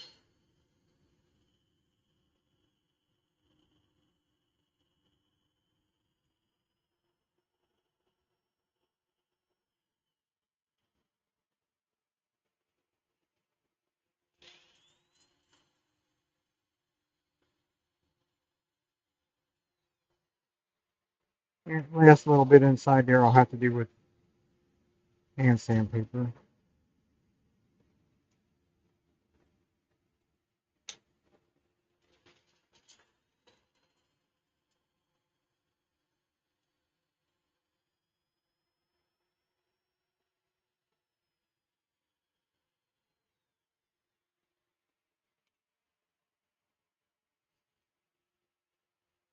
As you can see, it's pretty quick to go through, especially doing little ones like this.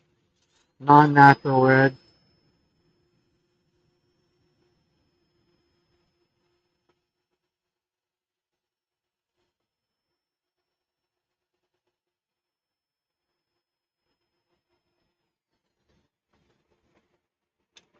You can see a definite white line down there where I'm not getting the whole way into the corner.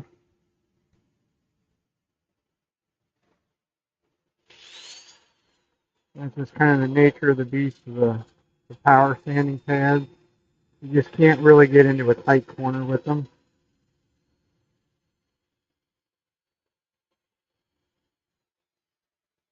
But it makes considerably shorter work of the rest of this. I left a white line there. I know what that white line is. It's a place where I didn't quite sand as well as I should have. What are we up to? That was 400. There. I'm not going to worry about it. Just go through the other two because I'm not sure that my tenon is small enough yet. If I get it the right size, I need to reset those calipers for one. If I get it the right size, it won't leave a mark on the wood because it's a perfect circle. And they're not there now. They might be since I took a little off of that, but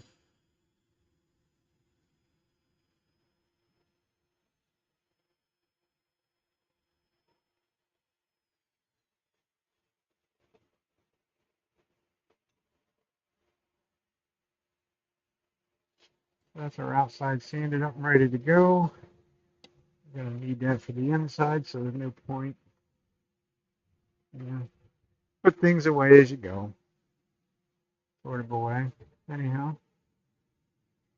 now the razor blade edge I was talking about earlier is way more of a razor blade edge now because of the sanding.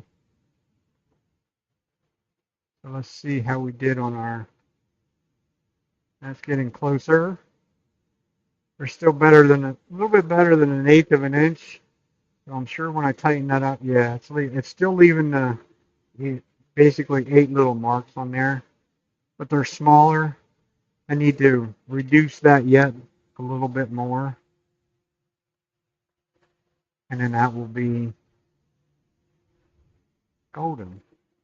I have to switch tool rests a little bit though. The short one probably would not be quite enough to reach the whole way in. I'll leave the dust collector run now. Like I say, it is walnut. It doesn't necessarily, not necessarily my friend.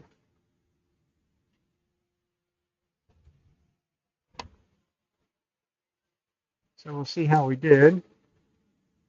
Can touch the backside of this. It is nice and true on the backside, on the outside. This rim should actually be pretty true too, but you might just make one little cut across there just to make sure. Not that it really matters if it is or isn't.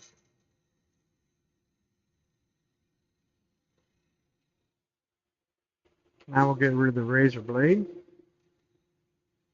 Just a little shear cut across there. Basically a little scraping cut that will get sanded. And now think about how big we want it, how thick we want it to be. It's probably about good right there. Get rid of a little material.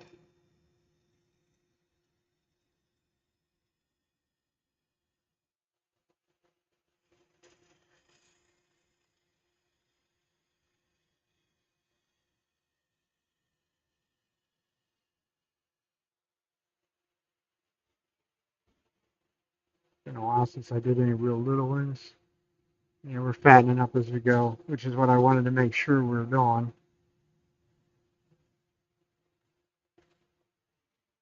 I'm also pushing too hard on the tool because I'm leaving some marks behind. So we need to slow down. As you can see, the only thing my left hand is doing is putting pressure down on the tool. I'm not pushing the tool. Now we have no sharp edges, so I can get away with doing this. Get more of this middle section away. Go back to a very gentle touch.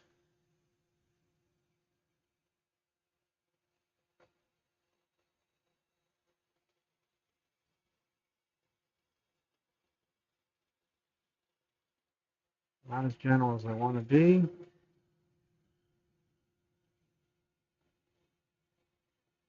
I just want it to float across the surface. And when I do that, you can see that I'm leaving no lines behind. You can see out and through here, there's no lines. There's a tiny little line up there.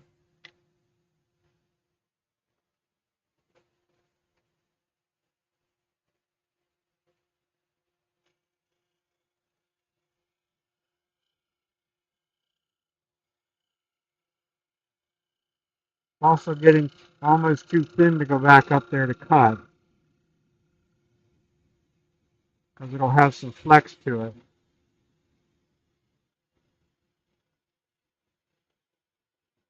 So I want it to be a complete curve the whole way through the bottom. We slow down and just about come to a stop at the center so that it cuts it off and leaves a tiny little pimple sticking up rather than a divot going down. And then we'll see whether it feels even. This has got some chatter marks out there because I went back. So let's see if we can blow it up. Probably not the best place to try the new scraper, but we're gonna do it anyhow.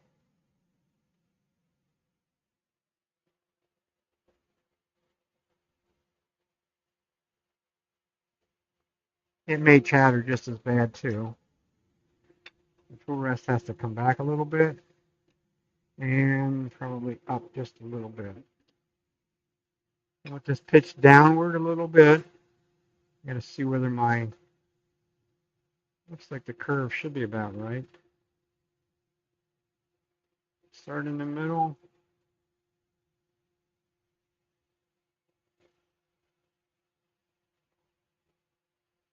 Let's see whether it actually did what it feels like it did. Felt like it actually cut it super nice, and it did. So now, let's see what it'll do up here. It's kind of chatty.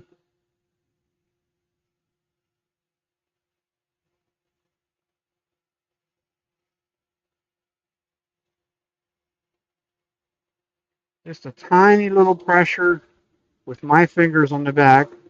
You'll know if you put too much pressure on with your fingers on the back side because it will start to burn them. So now we have a really nice surface, except for right there.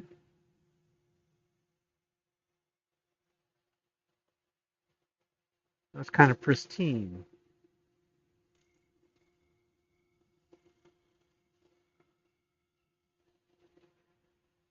And don't want to touch that one because that one could be very sharp.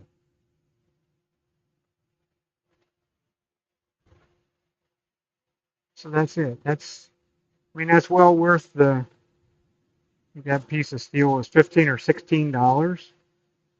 Like I say, off of Amazon. A fair amount of time on the grinder to get it to where it's at right there. But to buy that same tool in,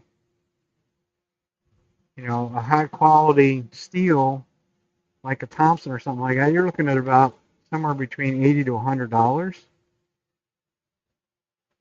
So that, to me, that's a lot of money to be able to try something to see whether another professional wood turner is trying to teach you something, or his method of doing it is different than yours, and to see whether it's sort of worthwhile to try it. And the answer, as far as I'm concerned, the answer is yes. Even though I've sort of been taught from day one that the cutting tools will give you a much better surface. But that right there is going to literally take no time at all to sand.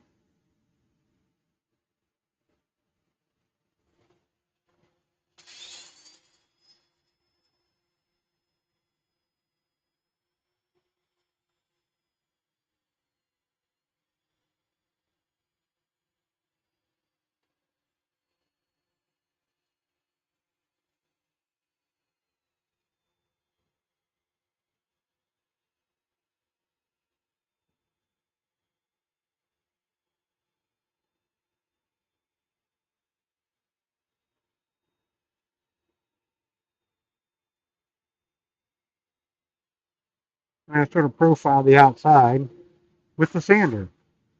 It's probably the easier way to do it. You could have spent the time and tried to cut a nice radius on there. But as you can see, the 120 grit sandpaper is just giving this a nice little radius on there in no time at all. And really no danger of ruining a piece.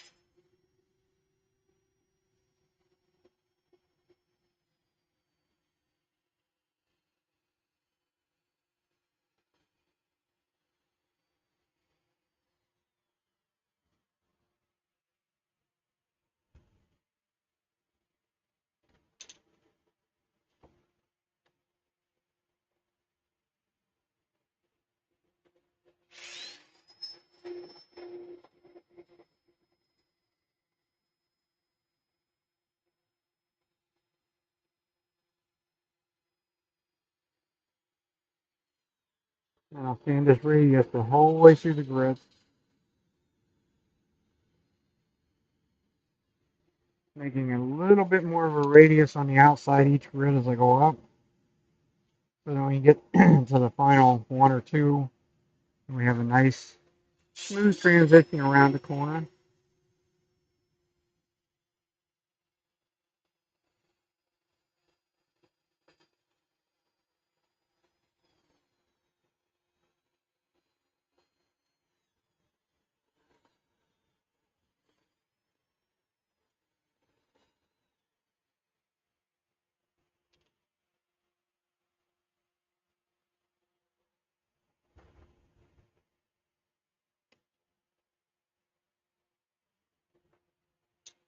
I should stop and look and make sure I didn't miss something. Don't look like it.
You get some new sandpaper there. That's starting to get to the point where it's not cutting very well.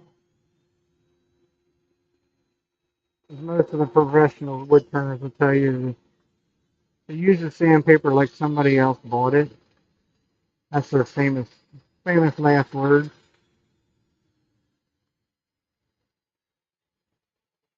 I know the one it's over in Ireland. He doesn't use a piece of sandpaper a second time because he's making his living doing this. So there's no time to waste. Kind of a pretty little piece of walnut.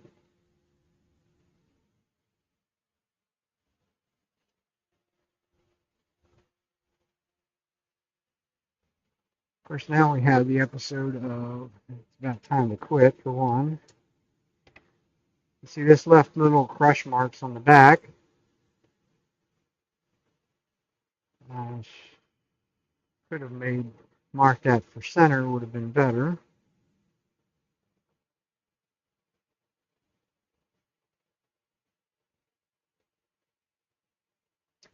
Let's see what I'm going to do. I'm going to put it back in.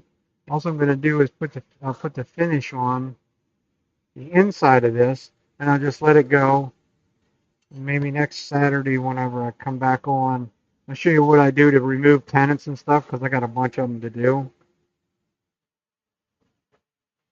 And since the super glue will be cured, I can put it in the chuck, put it up against a vacuum chuck, pull the vacuum, release the chuck, and this will run pretty true. It won't necessarily run perfectly true, but it'll be true enough to be able to go in there, clean up that bottom, and finish everything up there.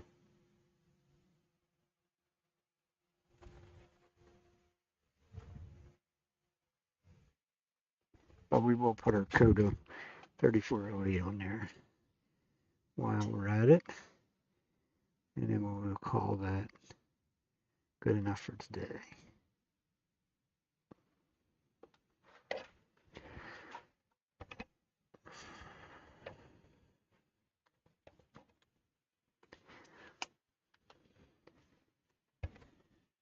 Get rid of the face shield because I don't need that.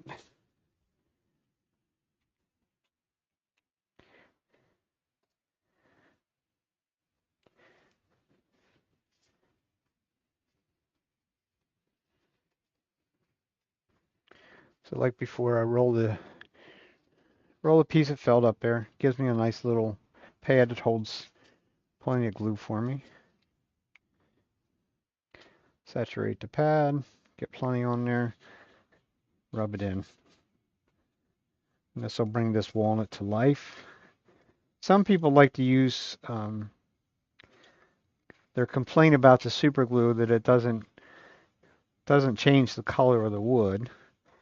So if that's the case, and this one I could have done that. I could put a coat of like a boiled linseed oil on there, let it sit for a couple minutes, and then come back after it with the super glue. And that would actually make it darker, make it darken up quicker. Because all woods will darken with age. So just a saturation coat. No hurry because we have the 40 seconds. So there's no point in going after it too quick. When it's this small, it's really easy to go after them too quickly. And we'll just wipe off the excess, just like we did on the other pieces. As you can see, we're pulling some dirt out. Could have, should have went over that with a paper towel beforehand. I would have got less dirt coming off with the super glue, but didn't do it, so I'm not going to worry about it. There's too much dirt down in the grains. You may get a little bit of a rough feel to it, but I'm going to buff them anyhow, so it doesn't, that'll all go away. So I just want to make sure I get it dried off. No excess laying on there.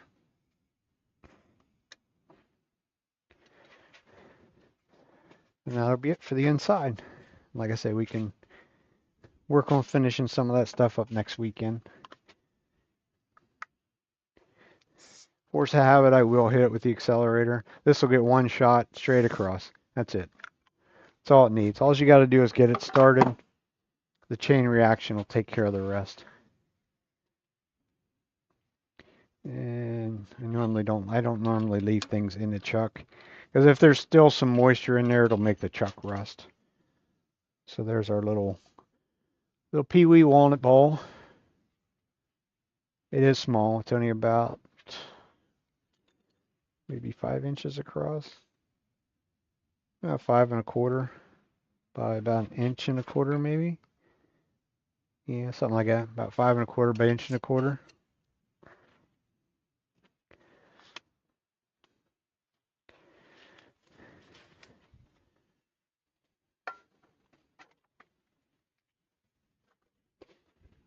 So that's going to be it for me. Anybody have any questions, comments? Feel free to ask anything you like. Whoops, sorry. I hit a button coming across there. Let's go back to there.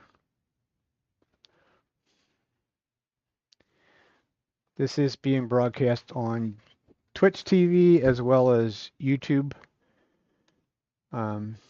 If you're on YouTube and you're watching and you could subscribe, that would be a great thing. Otherwise, I'm here generally Saturday evenings. Usually around 6 o'clock is what I try and shoot for. So stop back again. Till then on YouTube, have a good week. So we end that on there. And I'll go over here to Twitch and see if we can find